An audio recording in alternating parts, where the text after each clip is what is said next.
What's up, Mets fans? It's your boy CP, and welcome back to another episode of the True Mets Talk podcast. The New York Mets are coming off of a dominant 6-0 victory in St. Louis last night over the St. Louis Cardinals to win the season series. I was live for the postgame, so make sure you go check that out if you missed it over on the channel. But the good news does not stop there. The New York Mets officially have some bullpen reinforcements coming on the way here shortly, and we will talk about how these potential reinforcements might have an impact on some roster decisions moving forward in the month of August.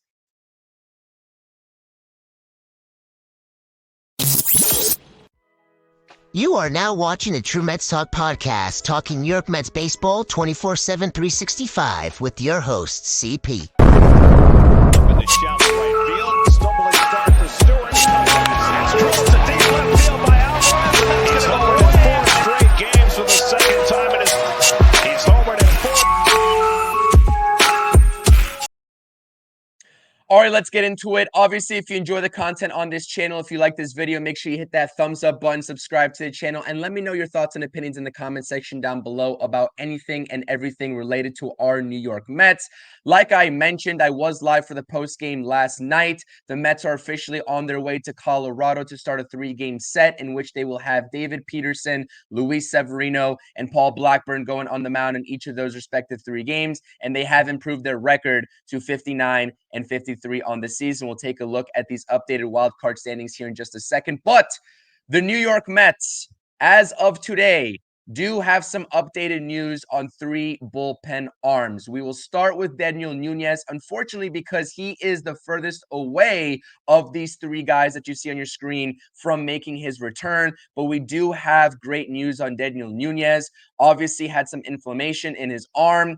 We know that he started playing catch, and we can report that he does not feel any pain, which is good. We will look out for a potential rehab assignment start date for Daniel Nunez, but he still probably is a couple of weeks away, maybe 2 to 3 weeks if I had to guess. But you see on your screen, of these 3 guys, he has been the best with the most sample size to his name. In a great setup role coming out of the blue, we cannot wait to get him back because that 1-2 duo with Daniel Nunez going directly to Edwin Diaz is going to win the Mets a lot of ball games down the stretch. You see the walks, he limits them, and he puts batters away with a 12.2 strikeout per 9 rate. Now, let's talk about these other 2 guys here, and Sean Reed-Foley, who we haven't seen for a while, had a little bit of a hiccup in his rehab assignment prior, and also Reed Garrett, who was dealing with also some arm inflammation.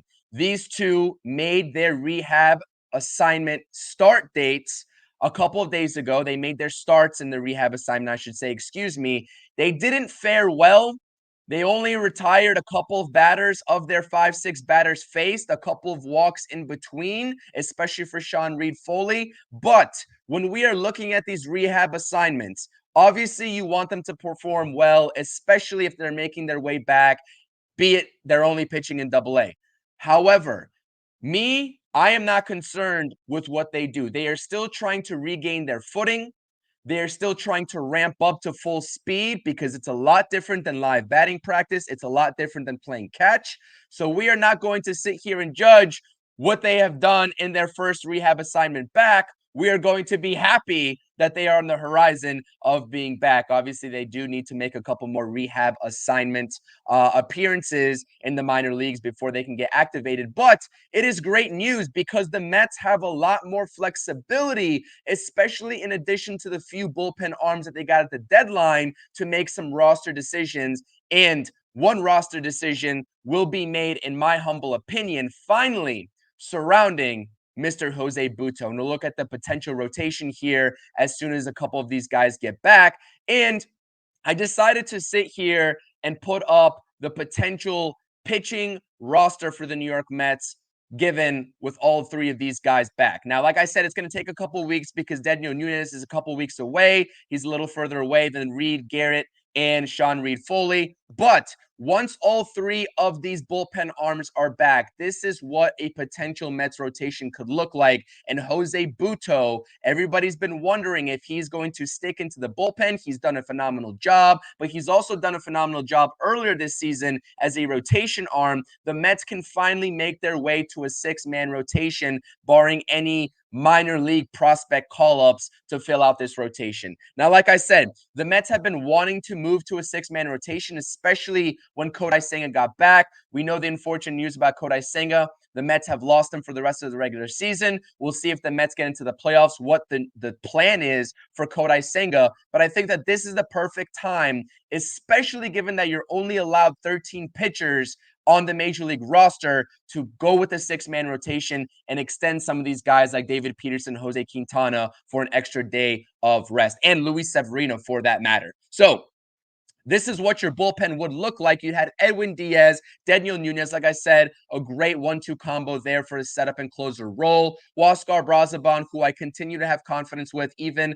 with a little hiccup in his appearance in that Angels series where the Mets lost 5-4. Ryan Stanek, Phil Maton. Alex Young will probably stay, in my opinion, over Danny Young on this roster because you do need a lefty out of your bullpen at the end of the day. And I think Alex Young has been serviceable, but it could be a toss-up. I do believe Danny Young and Alex Young both have an option, so we'll continue to monitor that situation. But then you're going to have an interesting decision to make. You're going to have to choose between Reed Garrett and Sean Reed-Foley, and this is under the assumption that the Mets might cut ties with Adam Ottavino. Now, Adam Ottavino is a unique name because obviously he's performed very, very poorly this season, but he has been better over his last 5 appearances, whatever better is at that kind of level, at that bar. But at the end of the day, I really do think with these guys coming back, Adam Ottavino's days with the New York Mets might be numbered and he might be DFA'd given the situation. So you're going to have to choose to round out your 7th bullpen arm between Sean Reed-Foley and Reed Garrett. And this is where I think Sean Reed-Foley gets the nod because he doesn't have any options remaining as soon as he's done with his rehab assignment, whereas Reed Garrett has 1 option remaining on his contract. So overall, regardless, these are the types of roster moves that you might see from David Stearns to round out this rotation and the bullpen. But who knows? They could also keep a 5-man rotation and keep Jose Butto as that 2 to 3 inning guy out of the bullpen. It all depends on what David Stearns' comfort level is with this rotation and the top 5 names that you see on your screen here. Let me know in the comment section what you think down below. Do they go to a 6-man? Do they stick with the 5-man rotation? Let me know. I appreciate it. Let's go Mets. Let's take advantage of this Colorado Rockies series. We do not need a repeat of what we saw in Los Angeles against the Angels. Thank you so much. I'll be going live for the post-game stream tonight as well following Mets-Rockies Game 1. Don't forget to hit that thumbs up and subscribe. Let's go Mets. Thank you for watching the True Mets Talk podcast. Make sure you're tapping on that notifications button and checking out all the latest content on the channel. Thank you.